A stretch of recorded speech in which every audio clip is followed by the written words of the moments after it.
folks. Welcome.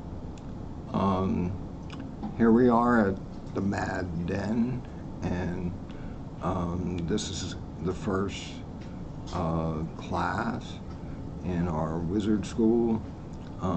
It's called Dream School Prep, because it's a preparation for life.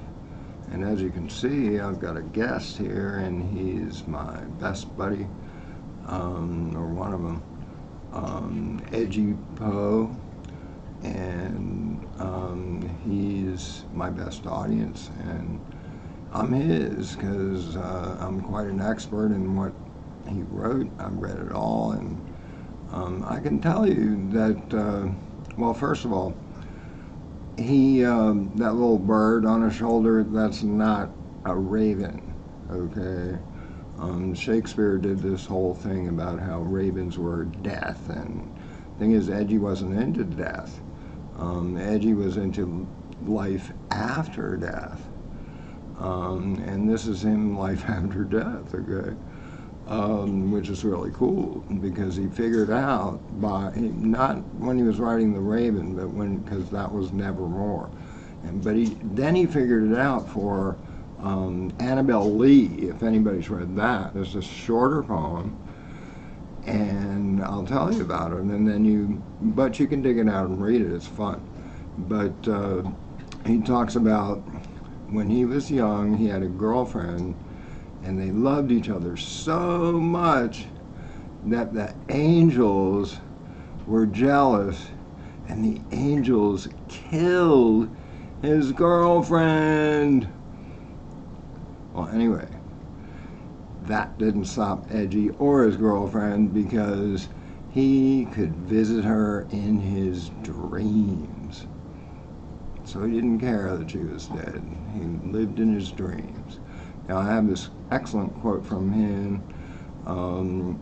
Those who dream by day are cognizant, tough word, cognizant of many things that escape those who only dream by night. So here's the thing.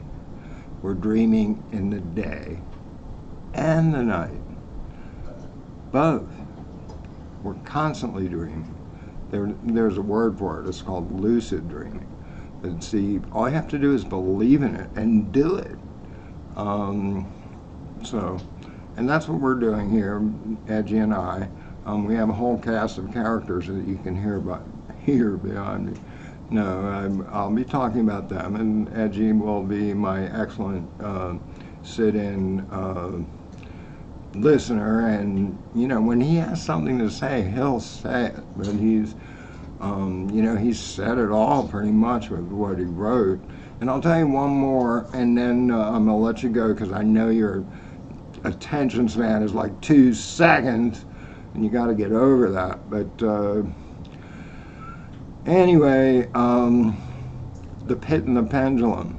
Do you ever feel like you're in the bottom of a pit?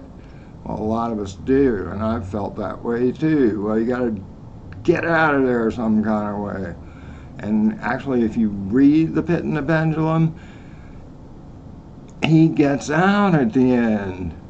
He doesn't get stuck in it, he gets out. And that's the whole thing. And basically what I do now is I'm called a peer recovery specialist. And it's because I've recovered as if I was ever sick.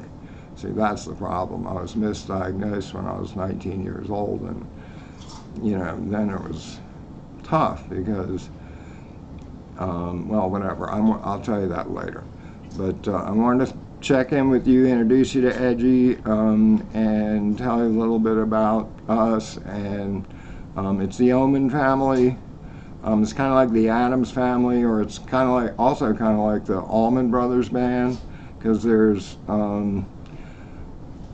3 generations of Oehmann brothers alive now on the planet. Okay, all the Allman brothers. I don't know if Dickie Betts is dead, but I think they're all dead.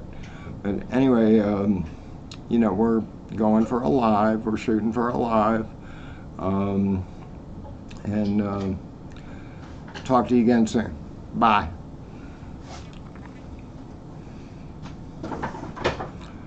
Gotta figure out how to turn this off.